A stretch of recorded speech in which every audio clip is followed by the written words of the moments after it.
Let's talk about the Indianapolis Colts. We haven't talked about the Colts in a while. I want to get into position group rankings, right? I want to rank the position groups in Indianapolis. This sort of doubles as a draft needs segment, but I want to focus on the best position groups in Indianapolis. I feel that this time of year, we're so focused on the negatives. We're so focused on what our team lacks as we look to refill and reload that position group in the draft. I want to kind of focus on what's good in Indianapolis and what the ceiling of this team could be.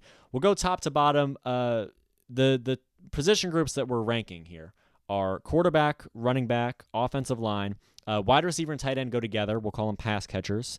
And then the secondary, so cornerbacks and safeties, defensive line, and linebackers. Linebackers is sort of the most niche, specific position group that we have going on here, but I just couldn't quite bring myself to call it a front seven and loop them in with the D line.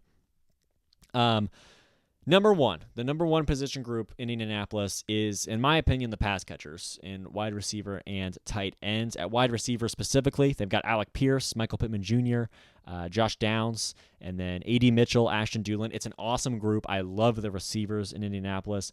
And this group could get even better. We just re-signed Mo Alley Cox, if I'm not mistaken, just about an hour ago. But potentially the Colts could be grabbing Tyler Warren. They could be grabbing Colston Loveland right in the draft. That absolutely makes this pass catcher group, if you add a tight end, the best group in on the roster, on the team.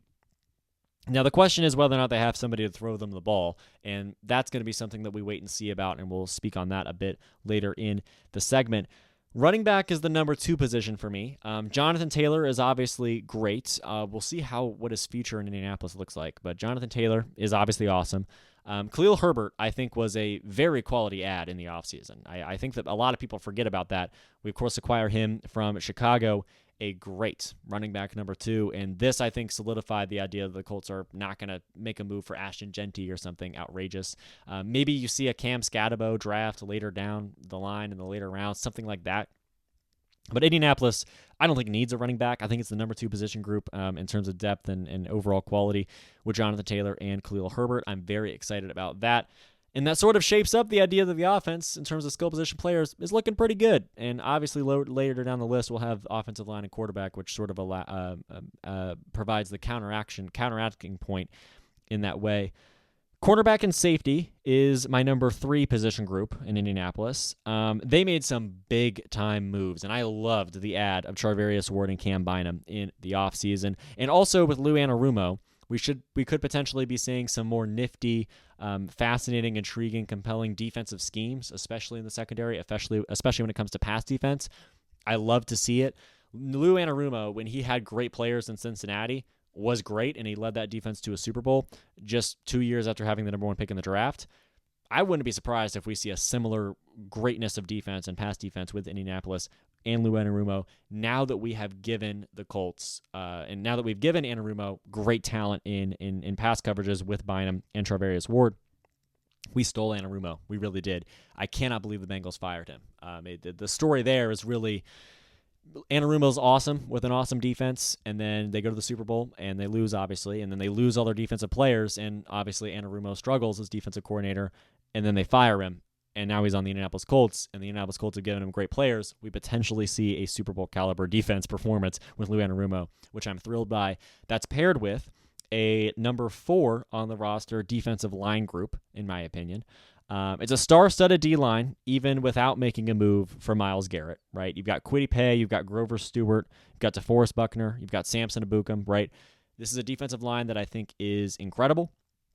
I really like it. And by the way, Myles Garrett, I don't think the Colts needed to or really even should have wanted to make a move for Myles Garrett. I think it would have been expensive, it would have been complicated, and this group is already great. But it's worth mentioning, right? Even without Myles Garrett or adding any pieces in the offseason, at least so far on the defensive line, Kwity Paye, Grover Stewart, DeForest Buckner, Samson Ebukam, group's awesome. Love the defensive line. They're number 4 on the roster. And now you sort of start to slip into the position groups that I think are a bit less awesome. Quarterback, the most prominent of them. This is a major question mark, right? It's a cornerstone of the roster, but still very unclear. It's Anthony Richardson or Daniel Jones, right? And I don't like that we have both of them. I talked at length about this on a recent show.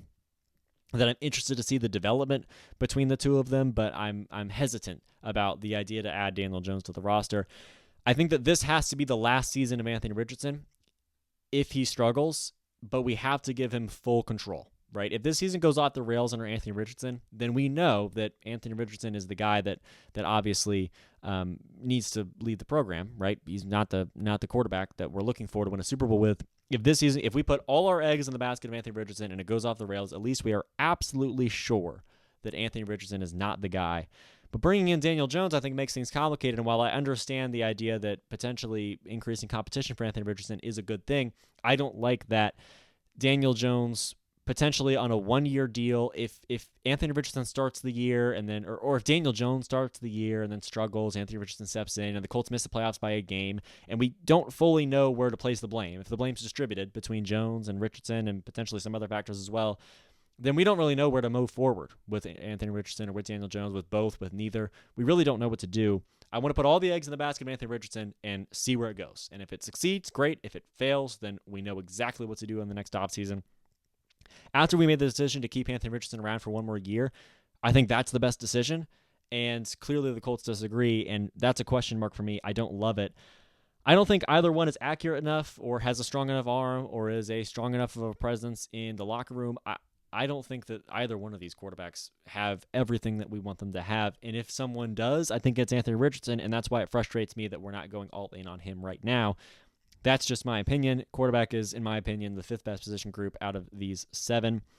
Linebacker is next. We obviously let E.J. Speed walk. It's now Zaire Franklin and Jalen Carleys.